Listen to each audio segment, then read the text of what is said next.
ಗ್ಲಾಸ್ಗೋದಲ್ಲಿ ನಡೆಯುತ್ತಿರುವ ಕಾಮನ್ವೆಲ್ತ್ ಕ್ರೀಡಾಕೂಟದಲ್ಲಿ ಭಾರತದ ಜಾವೆಲಿನ್ ಕ್ರೀಡಾಪಟು ನೀರಜ್ ಚೋಪ್ರಾ ಬೆಳ್ಳಿ ಪದಕ ಗೆದ್ದಿದ್ದಾರೆ. ಇದೇ ವಿಭಾಗದಲ್ಲಿ ಯಶ್ವೀರ್ ಸಿಂಗ್ ಕಂಚಿನ ಪದಕ ಪಡೆದಿದ್ದಾರೆ. ನೀರಜ್ ಚೋಪ್ರಾ 85.83 ಮೀಟರ್ ದೂರ ಎಸೆಯುವ ಮೂಲಕ ಈ ಸಾಧನೆ ಮಾಡಿದ್ದಾರೆ.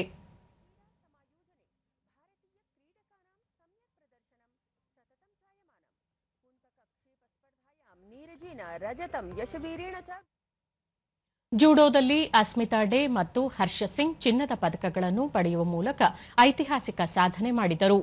ಅಸ್ಮಿತಾ ಡೇ ಮಹಿಳೆಯರ 48 ಕೆಜಿ ವಿಭಾಗದಲ್ಲಿ ಕೆನಡಾದ ಹೈಡಿ ಕ್ವಾಚ್ ಅವರನ್ನು ಸೋಲಿಸುವ ಮೂಲಕ ಚಿನ್ನದ ಪದಕ ಗೆದ್ದರೆ, ಪುರುಷರ 60 ಕೆಜಿ ವಿಭಾಗದಲ್ಲಿ ಹರ್ಷ ಸಿಂಗ್ ಆಸ್ಟ್ರೇಲಿಯಾದ ಒಲಿಂಪಿಯನ್ ಜೋಶುವಾ ಕಾರ್ಟ್ ಅವರನ್ನು ಸೋಲಿಸಿ ಸುವರ್ಣ ಪದಕ ತನ್ನದಾಗಿಸಿಕೊಂಡರು.